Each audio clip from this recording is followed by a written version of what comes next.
어느덧 2025년, 우리가 흔히 그런 얘기를 하죠. 시작한 지가 엊그제 같은데 벌써 52주가 지났고 오늘 52번째 마지막 그 송년주일 예배 자리에 우리가 함께 서 있습니다. 12월 이 마지막 주일에 서면 한 해를 돌아보면 우리의 마음에 여러 가지 마음들 또 만감이 교차하기 마련입니다. 차가운 겨울에 이 옷깃을 여미듯이 또 하루하루 시간들을 돌이켜보면 또 우리의 마음깃을 또 여미곤 합니다. 달력을 한 장 한 장 넘기고 때로는 여러분들의 삶에서 달력에 X표를 하면서 하루하루 지나왔던 그 한 날을 또 2025년을 돌아보면서 여러분의 삶은 어떠셨습니까? 누군가에게는 2025년이 평생 잊지 못할 감격과 기쁨의 해였을 수도 있겠지요. 자녀가 결혼한 분들도 계실 거고 또 오랫동안 기도했던 그 취업의 문이 열린 분들도 계실 터이고 사업장에 하나님의 은혜가 머물렀던 소위 축복의 땅 가나안의 시간이었던 분들도 있었을 겁니다. 반면에 누군가에게는 견디기 힘든 그 상실의 아픔이 있었거나 질병과의 싸움, 또 혹은 아무리 애써도 풀리지 않는 그 관계 어려움 속에서 눈물로 밤을 지새워야 했던 소위 광야의 시간이었을 수도 있습니다. 근데 그 모든 것들을 다 돌이켜 보건대 오늘 이 자리에서 우리의 고백은 단 한 가지밖에 없습니다. 내 뜻대로 되지 않는다. 내가 하고 싶은 대로, 내가 원하는 대로 되는 게 하나도 없다라는 사실입니다. 우리가 연초에 세웠던 거창한 계획들, 특별히 하나님 앞에서 다짐했던 이 거룩한 결단들이 12월 이 결산의 달을 맞이하면서 초라하게 느껴지게 마련입니다. 나는 올 한 해 정말 참다운 그리스도인으로 살았는가? 내 가족과 이웃들에게 우리가 2025년 선한 영향력을 끼치는 교회라는 표를 가지고 힘차게 달려왔는데 내 가족 또 내 친지들 주변 이웃 사람들에게 정말 선한 영향력을 끼치며 살아왔는가라는 그 질문 앞에 서면 목회자인 저조차도 고개를 숙일 수밖에 없는 그런 상황입니다. 오늘 우리는 이러한 아쉬움과 회환 그리고 다가올 새해에 대한 이 막연한 두려움을 안고 말씀 앞에 서 있습니다. 그런데 놀랍게도 오늘 우리가 읽은 이 빌립보서를 기록한 저자 사도 바울은 사실은 우리보다 훨씬 더 절망적인 그런 상황 속에 있었습니다. 그가 로마 감옥에서 지금 이 빌립보서를 기록하고 있어요. 심지어는 이제 언제 사형 판결이 내려질지 모르는 그런 절체절명의 위기 가운데 내일 내가 살아있을지도 모른다라는 그런 상황 속에서 이 편지를 쓰고 있는 거예요.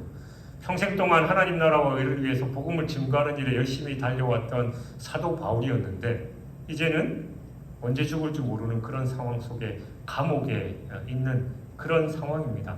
근데 바울은 오늘 이 본문에서 내 인생 왜 이래? 내가 그렇게 열심히 했는데 하나님 어떻게 나한테 그러실 수 있지? 라는 그 한숨이 아니라 오히려 확신을 하고 있고 내가 괜히 그랬지라는 후회가 아니라 기대를 노래하고 있다라는 겁니다. 감옥 안의 죄수가 감옥 밖의 자유인들을 향해서 오히려 기뻐하라, 확신하라라고 외치고 있는 그런 형국입니다. 도대체 그의 이 흔들리지 않는 확신은 어디서 오는 것이냐? 우리가 2025년을 돌아보는 이 시간 바울이 붙잡았던 그 견고한 소망의 닻을 우리도 붙잡는 시간이 되시길 주님의 이름으로 축원합니다. 오늘 본문을 들여다보면 바울의 확신이 그의 개인적인 그냥 막연한 낙관주의나 긍정적인 사고방식에서 나온 게 아니다라는 거 우리는 알 수 있습니다. 그의 확신은 철저하게 신학적인 근거에 서 있었습니다. 그 첫 번째가 구원의 주체는 우리가 아니라 하나님이시다라는 거예요. 6절을 보면 너희 안에서 착한 일을 시작하시니가 그리스도 예수의 날까지 이루실 줄을 우리는 확신하노라 라고 말합니다. 여기서 바울이 말하는 착한 일은 그냥 우리가 단순하게 얘기하는 도덕적인 선행이나 뭐 구체적인 활동을 의미하는 게 아니에요. 이건 우리 영혼 안에서 일어나는 이 구원의 역사, 그러니까 성령의 거듭나게 하심과 우리를 거룩하게 빚어가시는 이 성화의 전 과정을 의미하는 겁니다. 그러니까 바울은 이 일의 시작점을 명확하게 얘기하고 있죠. 시작하신 이가 계시다라는 거예요.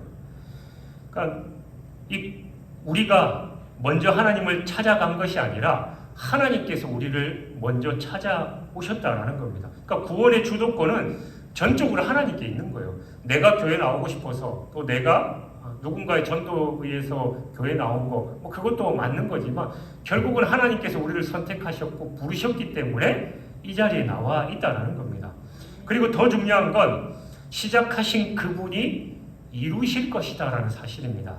그러니까 헬라어 원문에 이루신다라고 번역된 이 에피텔레오라는 단어는 목표 지점까지 완전하게 도달하게 된다. 또 완벽하게 끝마친다라는 이런 강력한 의미를 담고 있어요. 그러니까 하나님은 한번 시작하신 이 프로젝트를 중간에 포기하거나 폐기하지 않으신다는 그런 뜻입니다. 그러니까 우리의 구원은 나의 연약한 의지에 달려있는 게 아니라 하나님의 신실하신 성품과 전능하신 능력에 달려 있습니다. 이게 이제 개혁주의 신학에서 고백하는 성도의 견인이라는 교리예요. 그러니까 하나님은 우리를 붙드시고 끝까지 끌고 가셔서 마침내 완성하신다는 거예요. 간혹 여러분들도 예전에 이 간증들 많이 들어보셨지만 자기가 하나님을 떠나서 그렇게 살았는데 결국은 하나님이 치고 치셔서 돌아올 수밖에 없었다라는 그런 간증들이 있잖아요. 그러니까 하나님은 나에게서 떠나간 그 자녀를 끝까지 포기하지 않으시고 돌아오도록 하신다는 거예요. 때로는 사업을 망하게 하시고 때로는 건강에 어려움을 겪게 하셔서 돌아오게 하시는 거. 왜냐하면 이 땅에서 잘 먹고 잘 살고 건강하게 행복하게 지내다가 죽으면 저 영원한 지옥불에 떨어지니까 이 땅에서 그런 어려움을 겪더라도 하나님께로 돌아오게 하시는 거예요. 그러니까 일을 시작하셨기 때문에 끝까지 끝장을 보시는 분이 바로 우리 하나님이십니다. 그리고 두 번째로 우리는 하늘 시민권을 가진 자로서 이 땅을 살아가는 거예요. 이어지는 20절을 보면 바울은 아주 독특한 표현을 사용합니다. 오직 너희는 그리스도의 복음에 합당하게 생활하라. 여기서 이제 생활하라라고 번역된 이 헬라어가 폴리투에스데라는 단어인데 우리가 폴리티스, 그러니까 시민이라는 단어에서 유래한 이 정치적인 용어예요. 그러니까 이걸 그대로 직역하면 시민으로서의 공적인 의무를 다하며 살아라, 혹은 시민답게 행동하라라는 그런 뜻입니다. 그러니까 당시에 이 빌립보는 로마 식민지로서 주민 대부분이 로마 시민권을 가지고 있다라는 것에 큰 자부심을 느끼고 있었어요. 요즘은 조금 덜합니다만 얼마 전까지만 해도 미국 시민권 얻으려고 연예인들도 돈 많은 사람들 원정 출산하고 막 그랬잖아요. 얼마 전에 뉴스 보니까 지금 미국 대통령이 영주권인가 그거 하려면은 평상시 드는 돈보다 100배인가 몇 배 돈을 내야지만 줄 수 있다 그러는데 그만큼 미국이라는 나라의 시민권의 의미가 크니까 사람들이 그렇게 하는 거죠. 그 당시에도 로마라는 그 시민권을 가지고 있는 자체가 바로 큰 자부심을 있었다라는 겁니다. 그러니까 그들은 빌립보에 살았지만 로마의 법을 따르고 로마 황제에게 충성하면서 로마식 옷을 입고 로마식으로 살았던 거예요. 그러니까 바울은 이 배경에 빗대어서 영적인 진리를 선포한 겁니다. 여러분은 비록 로마 제국 치하의 빌립보에 살고 있지만 당신들의 진정한 소속은 로마 그 땅이 아니라 하나님 나라입니다. 그러므로 하나님 나라 시민권자답게 그 나라의 격에 맞게 행동하십시오라고 그런 얘기를 하는 거예요. 이건 이제 단순히 개인적으로 착하게 살라라는 그런 권면을 넘어서는 겁니다. 그러니까 우리가 속한 공동체, 가정이나 직장, 그리고 사회 속에서 하나님 나라의 가치를 드러내고 또 그 질서를 드러내는 공적인 삶을 살라라는 거예요. 흔히들 이제 연예인들이 문제를 일으키거나 그러면 비난의 화살이 어마어마하게 쏟아지잖아요. 그러면서 때로는 나도 한 사람의 인간이고 평범한 사람인데 왜 저한테만 그러십니까? 라고 그렇게 항변하는 분들이 간혹 있는데, 왜냐하면 연예인이기 때문이에요. 다른 사람들에게 주목을 받고 또 다른 사람들의 그 관심과 인기를 얻어 살아가는 사람들이기 때문에 그런 잣대가 들어가는 겁니다. 우리도 마찬가지예요. 그리스도인으로서 세상에 살아가면 교회 다니는 사람이 그러냐라는 말 우리가 한편으로는 듣기 싫어하잖아요. 그런데도 그 말을 들을 수밖에 없는 것, 우리는 그에 맞는 삶을 살아야 하는 존재이기 때문이에요. 그러니까 2025년에 대한민국에 우리가 지금 살아가고 있지만 우리는 저 하늘의 법을 따르는 자들이다라는 걸 우리는 늘 기억해야 됩니다. 근데 여러분, 우리는 이 말씀 앞에 다시 작아지는 것 같아요. 하나님께서 시작하시고 완성하신다라는 그 말씀에는 그래 위로가 되지만, 복음에 합당하게 시민 노릇하라라는 그 말씀은 사실은 부담으로 다가오는 겁니다. 그러니까 2025년을 돌아볼 때 우리는 얼마나 하나님 나라 시민답게 살아왔느냐. 때로는 가족들에게 막 짜증내고 또 직장에서 그 눈앞의 이익을 위해서 타협하는 일들도 많았고, 은밀한 죄 가운데 넘어졌던 우리의 모습이 떠오르죠. 이런 모습만 보면 하나님께서 과연 이 망가진 작품을 어떻게 완성해 가실지라는 의심도 들기도 합니다. 바로 이 지점에서 우리는 예수 그리스도의 십자가를 바라봐야 하는 거예요. 본문 6절에서 바울이 말하죠. 그리스도 예수의 날. 그것은 주님이 다시 오셔서 모든 것을 심판하시고 완성하시는 그 재림의 때를 의미합니다. 그날에 우리가 완성된 존재로 살아갈 수 있는, 설 수 있는 근거가 뭐냐? 그건 바로 저 2000년도 훨씬 더 넘게 전에 그 골고다 언덕에서 십자가에서 선포하신 그 예수님의 선언, 테텔레스타이, 다 이루었다라는 그 말씀에 있는 거예요. 예수님은 십자가에서 우리의 죄값을 지불하시는 사역을 이미 완성하셨습니다. 그래서 우리가 2025년에 저지른 이 실수와 실패, 또 연약함, 그 모든 죄의 목록들이 이미 십자가에서 다 처리된 것입니다. 여러분, 하나님께서 우리 안에서 착한 일을 계속 하실 수 있는 이유는 우리가 자격을 갖췄기 때문이 아니에요. 예수 그리스도께서 이미 십자가에서 하나님과 우리 사이에 그 영원한 언약의 다리를 놓으셨기 때문입니다. 성령님은 지금도 우리 안에서 탄식하면서 우리를 빚어가시는 거예요. 언제 너 인간 될래? 아유, 그놈의 성질 언제 버릴래? 그러시면서도 계속 우리를 빚어가시는 겁니다. 때로는 고난이라는 끌로 모난 부분을 깎아내시기도 하고, 때로는 위로라는 약으로 우리를 감싸시면서 계속 그렇게 안고 가시고 업고 가시고 끌고 가시는 거예요. 복음은 우리에게 말합니다. 너의 어떠함이 너의 미래를 결정하는 것이 아니다. 그리스도의 십자가 사랑이 하나님의 포기하지 않는 열심히 너를 기어이 영광스러운 자리로 데려갈 것이다. 그러므로 우리는 이 2025년의 끝에서 절망하지 않습니다. 나의 실패보다 하나님의 은혜가 더 크기 때문이죠. 이게 복음이 주는 진정한 자유이자 소망이에요. 나는 부족하고 연약하지만 하나님께서 그 은혜로 나를 덮으셔서 그 모든 것들을 해결해 놓으셨다라니, 우리는 얼마나 좋아요. 보험도 이런 보험이 어디 있습니까? 물론 그렇다고 해서 마음대로 그냥 살면 당연히 안 되죠. 아무리 비싼 보험, 좋은 보험 들어도 내가 의도적으로 하면 그 보험 사기로 그 은팔찌 차는 거예요.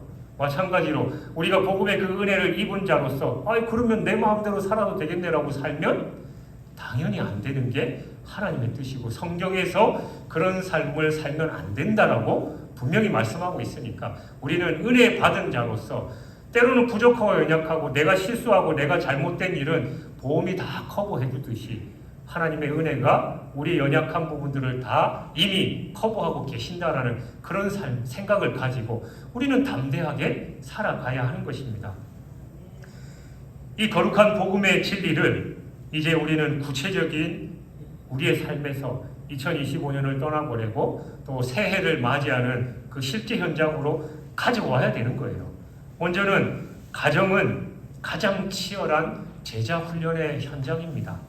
많은 성도님들이 밖에서는 훌륭한 집사님, 권사님, 장로님 그러지만 집 현관문을 열고 들어가는 순간 무장 해제된 모습으로 들어가곤 하지요. 가장 가까운 가족에게 가장 낯선 말을 내뱉기도 합니다. 여러분 27절에 복음에 합당하게 생활하라라는 그 명령이 가장 먼저 적용되어야 할 곳이 바로 우리의 가정이에요. 여러분 올 한 해 여러분의 배우자나 자녀 또 부모님과의 관계에서 아쉬움이 남으십니까? 오늘 집에 돌아가셔서 쑥스럽더라도 미안했다, 고맙다, 사랑한다라는 그 말씀 한번 해보셔요. 하나님 나라의 시민의 언어는 정죄가 아니라 용서이고 또 비판이 아니라 격려입니다. 우리의 가정이 완벽할 필요는 없어요. 다만 서로의 연약함을 십자가의 사랑으로 덮어주는 곳, 그곳이 바로 작은 천국입니다. 새해에는 우리의 가정을 하나님 나라의 그 대사관으로 세우시기를 주님의 이름으로 축원합니다. 그 두 번째는 일터와 사회에서의 성실함이 곧 증거입니다. 그러니까 여러분 중에는 매사 꼼꼼하고 논리적이고 원칙을 따라가는 분들도 계시죠. 또 어떤 분들은 감정적이고 또 관계 지향적인 분들도 계십니다. 기질은 다르지만 일터에서 여러분이 속한 공동체에서의 부르심은 똑같아요. 여러분의 직장, 사업장, 또 학교는 단순하게 돈 벌고 관계하고 공부하는 곳이 아니라 하나님께서 파송하신 선교지입니다. 세상은 요행을 바라고 편법을 쓰는 게 일반화되어 있습니다. 하지만 하나님 나라의 시민은 다른 거예요. 아무도 보지 않는 그곳에서 정직하게 장부 기록해야 되는 거고 동료의 험담 대신에 칭찬하고 맡겨진 업무에 최선을 다하는 그 성실함이 바로 복음을 증거하는 겁니다. 2025년 여러분의 일터에서 흘렸던 땀방울 하나님도 기억하고 계십니다. 비록 세상적인 큰 성공은 거두지 못했다 하더라도 그 자리에서 정직하게 버텨낸 것만으로도 여러분은 훌륭한 시민 노릇을 이미 한 거예요. 그러니까 새해에도 우리의 삶으로 예수 그리스도의 그 향기가 되는 그런 거룩한 부담감을 가지고 살길 주님의 이름으로 축원합니다. 그리고 세 번째는 교회 공동체는 함께 지어져가는 기쁨입니다. 바울은 너희라는 복수형을 사용해서 이 공동체성을 강조했습니다. 그러니까 신앙생활에는 덕불장군이 없어요. 우리는 다 서로 연결되어 있습니다. 지난 한 해 혹시 교회 안에서 상처받거나 관계가 소원해진 그런 분들 계십니까? 성령님은 하나 되게 하시는 영입니다. 내년에는 조금 더 넓은 마음으로 그 부족한 지체를 좀 품어보셔요. 나와 다른 생각을 가진 성도를 비판하기보다 그래 하나님께서도 저분에게도 착한 일을 시작하셨고 아직 공사 중이구나. 아직 다 완성되지 않았구나 라고 그렇게 생각하면서 기다려주는 거예요. 공사가 다 끝날 때까지. 우리가 서로 사랑할 때 세상은 우리가 예수님의 제자임을 안다라고 했습니다. 우리가 서로 지지고 볶고 싸우면 세상은 교회에 대해서 손가락질을 할 수밖에 없는 거예요. 그러니까 지들끼리 잘한다라는 그 말도 맞는 거예요. 먼저 우리들끼리 잘해야죠. 그리고 우리의 그 사랑하는 모습, 서로 위해주고 감싸주는 그 모습을 보고 세상 사람들은 그래 저 사람들 진정한 예수쟁이구나라고 인정하게 되는 겁니다. 그러니까 우리가 공동체 안에서 서로 하나 되는 모습이 필요한 거죠. 그 네 번째 2026년을 향한 우리의 태도는 두려움 대신에 기도여야 합니다. 다가오는 2026년 경제가 어려울 것이라는 전망도 있고 국제 정세가 불안하다는 그 뉴스는 항상 들립니다. 그러나 하나님이 우리 인생의 주권자이셔요. 시작하신 이가 이루시리라는 그 말씀을 믿는다면 우리는 미래를 두려워할 필요가 없습니다.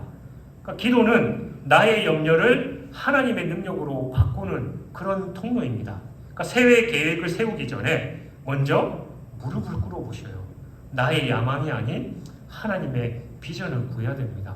묵묵하게 무릎 꿇고 하나님의 음성에 귀를 기울이면 하나님께서 갈 바를 알지 못하는 우리의 심령에 하나님을 깨닫게 하시고 또 그 뜻대로 갈 수 있는 힘과 용기를 주시는 거예요. 내가 있잖아. 내가 함께 걱정하지 마. 저는 연말에 늘 일주일 정도 다음 새해를 바라보면서 목회를 준비하면서 기도의 자리가 참 좋아요. 기도하면서 하나님의 음성을 듣고 왜 근심 걱정이 없겠어요. 그래도 한 해를 잘 지나왔는데 내년엔 또 어떻게 하지? 그런 걱정 앞에 기도하면 하나님께서 늘 제게 하시는 말씀이 있어요. 착각하지 마. 네가 하는 게 아니야. 내가 도와주잖아. 내가 하는데 네가 무슨 걱정이야? 그런 말 하는 겁니다. 가끔 이제 저희 아이들을 보면 자기들 나름대로 자기의 삶을 꾸려가면서 왜 걔네들은 근심 걱정이 없겠어요. 근데 이제 부모 입장에서 보면 다 쓸데없는 걱정하는 경우 많잖아요. 얼마 안 되는 그 돈 가지고 이걸 어떻게 하지? 막 그러면 엄마 아빠가 줄 수 있는데 쟤네들은 그걸 큰 근심거리가 있는 거예요. 하나님이 보시기에 우리도 마찬가지입니다. 별거 아닌 거 갖고 끙끙거리면서 막 그거 갖고 힘들어하는 그 모습 보면 하나님이 걱정하지 마. 내가 도와줄게. 내가 그렇게 해준다니까. 그 말씀을 하는데도 그 말씀을 듣는 동 마는 동하고 계속 근심 걱정하고 있으니 하나님이 얼마나 답답하겠냐라는 겁니다. 그러니까 우리는 두려움 대신에 기도의 자리에 있어야 됩니다. 그러면 하나님께서 우리의 마음과 생각을 변화시켜 주실 줄 믿습니다. 사랑하는 여러분, 2025년은 이제 역사 속으로 사라지겠지요. 그러나 우리 안에서 시작된 하나님의 역사는 결코 사라지지 않습니다. 하나님은 지난 1년 동안 우리의 실수조차도 재료를 삼아서 우리를 빚어 오셨습니다. 우리는 자주 흔들렸지만 우리를 붙드시는 주님의 손길은 단 한 번도 흔들린 적이 없습니다.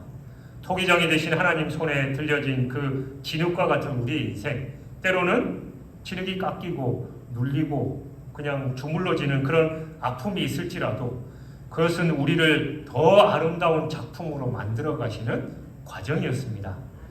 그러면 오늘 이 시간, 지나온 모든 시간을 이 감사라는 보자기에 싸서 하나님께 올려드리십시오. 그리고 다가올 2026년이라는 새 시간을 기대라는 마음으로 펼쳐 드시기를 바랍니다. 우리는 아직 완성되지 않았잖아요. 우리는 여전히 공사 중입니다. 그러나 낙심하지 마십시오. 공사를 발주하고 시공하시는 분이 바로 신실하시고 전지전능하신 만군의 여호와 하나님이시기 때문입니다. 하나님이 우리를 포기하지 않으시기에 우리도 우리 자신을 그리고 서로를 결코 포기할 수 없습니다. 2025년 우리 진주중앙교회 공동체 그 표와 같이 2026년에도 가족들과 친지들 그리고 우리 지역사회에서 지속적으로 선한 영향력을 흘려보내는 저와 여러분 되시길 바랍니다. 하나님 나라의 당당한 시민으로서 세상에 줄 수 없는 평안과 기쁨을 전념시키는 그런 복의 통로가 되십시오. 너희 안에 착한 일을 시작하신 이가 그리스도 예수의 날까지 이루실 줄을 우리는 확신하노라. 이 말씀을 가슴에 품고 여전히 착한 일을 이루어 가시는 그 주님과 동행하면서 우리의 삶 속에서 하나님께서 이루실 그 일들을 기대와 소망 가운데 걸어가고 또 무엇보다 확신하면서 하나님의 뜻대로 살아서 하나님께 영광 돌릴 뿐만이 아니라 또 우리의 주변에 또 우리의 가족들에게 친지들에게 이웃들에게 선한 영향력을 지속적으로 흘러보내고 무엇보다도 우리를 통해서 그들이 하나님을 알게 되고 주님께로 돌아오는 그 역사의 주인공이 되시는 저와 여러분이 되시길 주님의 이름으로 축원합니다.